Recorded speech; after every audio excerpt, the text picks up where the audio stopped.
$432,000. That's what Jeremy Clarkson's brewery was worth on paper at the start of the year. By the end of it, $3 million. Not a fan estimate, not a headline. But before that, I need you to subscribe our channel and hit a like. Also give us suggestions in the comment section. I read every comment. A filed number, on the public record, at Company's House, for the year to the 31st of March 2025. Say the numbers again, side by side. $432,000. $3 million. One financial year. And here's the part that makes it strange. He built that number while the rest of the farm was under a disease lockdown. Nobody expected to last this long. While his own land agent told him not to bother planting. While his pub got hit twice in 1 month. While his farm shop sat closed for 3 straight months. One part of Diddley Squat was falling apart. Another part was growing faster than almost any private company in the country. Same farm, same owner, same year. Here's how bad the year actually was, because you need the full shape of it before the brewery number lands properly. On the 31st of July 2025, Clarkson posted to X, bovine tuberculosis had hit the herd. One of his puppies had died that same morning.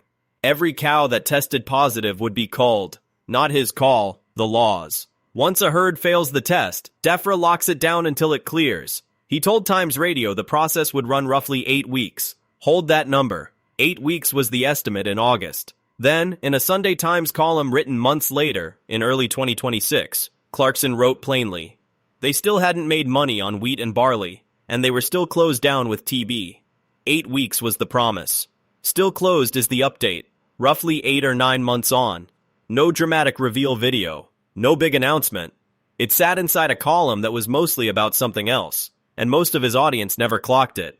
Think about what that actually costs a working farm, month after month. It's not symbolic. It blocks every cattle sale while feed, fuel, labor, and land bills keep landing exactly as normal. DEFRA. Freezing your income doesn't get you a discount on your overheads. And TB wasn't the only thing working against him. In that same column, Clarkson explained why he barely planted this year at all. His land agent, the man the show nicknames Cheerful Charlie, told him flatly there was no point putting spring barley and Durham wheat in the ground. Not risky. A mathematical certainty of a loss. In Clarkson's own words, if he grew wheat this year, with UK energy, labor, and tax costs where they are, he'd be screwed. Here's the mechanic behind that sentence. A poor Northern European harvest should have pushed grain prices up. Instead, the rest of the world had a bumper year. Global markets flooded with cheap grain. Prices collapsed. Right as UK costs stayed stubbornly high. Low prices, high costs. That's the trap. And it's not just his trap. It's the one a lot of British arable farmers are sitting in right now. So ask yourself something. If wheat is a guaranteed loss and the TB restriction is still live, why is Clarkson comfortable hosting 25 to 30,000 farming professionals on that same land for Cereals 2026?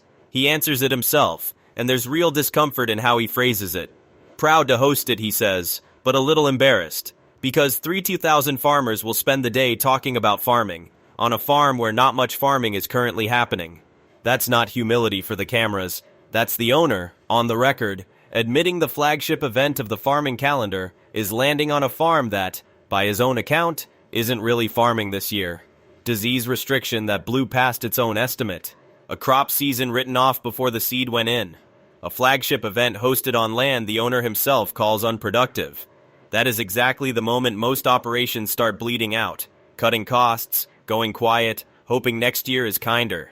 This is where it turns. While the crop side of Diddley Squat absorbed all of that, the drink brand built from that same farm's barley was posting the numbers we opened with. Hawkstone Brewery, down the road in Bourton-on-the-Water, filed accounts covering that exact window. Total equity, £432,000 to just over £3 million. Current assets, £1.7 million to just under £5 million. Stock alone, roughly £608,000 to £1.9 million. Debtors, £96,000 to £1.8 million.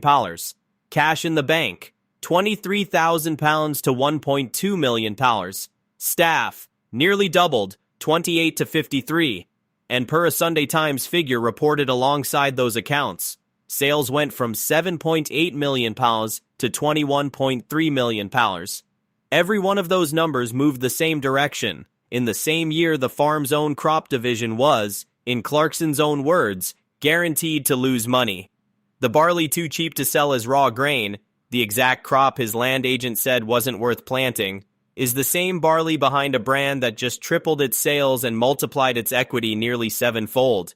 He didn't outrun the bad year. He built a second business that turns the one raw material the commodity market wouldn't pay for into something it will. Sell it as grain, and this year it loses money by design.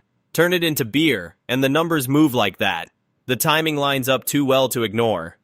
Hawkstone was named the fastest growing private company in the Southwest, and ranked 23rd nationally on the Sunday Times list of Britain's 100 fastest growing companies, up from 24th the year before. That ranking landed in the exact stretch the farm was under TB restriction, with a crop year already written off. One arm of the operation absorbing a real external shock, the other arm accelerating straight past it. One detail is easy to miss under the headline numbers. Hawkstone currently falls under the small company filing threshold, so it doesn't have to disclose full margins. We can't tell you exactly how much profit sits inside every pint. What we can tell you, because it's filed and on the record, is the direction. And the direction isn't subtle. The rest of the operation had its own pressure points, and it's worth being straight about them, because they're what make the brewery's growth land as hard as it does. The Farmer's Dog, the pub Clarkson opened near Burford in August 2024, disclosed in a September 2025 column that it had been hacked out of 27,000 pounds, and, separately, that customers had allegedly tried to defraud the business out of 5,000 pounds through fake food intolerance claims. Two hits, disclosed together, in one column, about one small business. The pub's still open. It absorbed both and kept trading. The farm shop had its own bad stretch. Storm Dara forced it shut for all of December 2024, and it stayed closed through January and February, before reopening on the 1st of March. Roughly 3 months with zero shop revenue, landing in the same window as everything else. There's a live planning story running alongside all of this that shows the same pattern. West Oxfordshire District Council blocked his original plans for a car park, restaurant, and access road. The barn restaurant he built was forced to close under enforcement. That fight is widely credited with prompting a change in national planning rules now nicknamed Clarkson's Clause, letting farmers convert disused agricultural buildings without full planning permission. On the car park specifically, he won a 2023 appeal to keep a temporary version running on condition the land be restored within 3 years. That deadline is close. As of the 5th of July 2026, just over a week ago, his bid to extend the car park to 2030 landed high-level backing from the Highways Authority. The council's final call hasn't landed yet, but the momentum is with him. One more thread, and we want to be straight about exactly what we know here, because this channel doesn't deal in gotchas we can't back up. Two companies sit on the public register, Diddley Squat Farm Shop Limited and Diddley Squat Farm Limited, both registered not in Oxfordshire, but at an address in Holmfirth, West Yorkshire. One of them, the farm shop entity, was dissolved on the 26th of August 2025. Whether either is actually connected to Clarkson's real operating structure hasn't been confirmed. It might be nothing. A naming coincidence with no link to the farm at all. It might be something else. We're not calling it a smoking gun, because right now it isn't one. It's a loose end. And loose ends are exactly what this channel checks properly before we ever put a number on screen. So where does that leave things today? A TB restriction that blew past its 8-week estimate and, as of the most recent column on record, was still running. A crop year the man himself calls a guaranteed loss before a seed went in. A pub that absorbed 2 separate financial hits in 1 month. A farm shop that lost 3 months of trading to storm damage. And sitting in the middle of all of it, on the same land, under the same ownership, a brewery that turned 432,000 pounds into 3 million pounds, tripled its sales, and nearly doubled its staff in the same 12 months. That's not luck. That's not a famous face coasting while the business runs itself. That's someone taking the one part of the operation that was structurally failing on the open commodity market and rebuilding it, on the same farm, from the same raw ingredient, into the fastest growing part of the business. The wheat lost money because it was sold as wheat, into a market that had collapsed. The same wheat, turned into beer, did the opposite. Nothing here is finished. The next set of filed accounts hasn't landed. The council hasn't ruled on the car park. There's been no public update on the TB status since that early 2026 column. so we genuinely don't know if it's still running today. And that Yorkshire registered company is still an open question, with no answer either way. So tell us what to check next. The council's car park ruling, the next Hawkstone filing, or that Yorkshire company nobody's explained yet. Drop it below, and we'll go dig through the filing ourselves.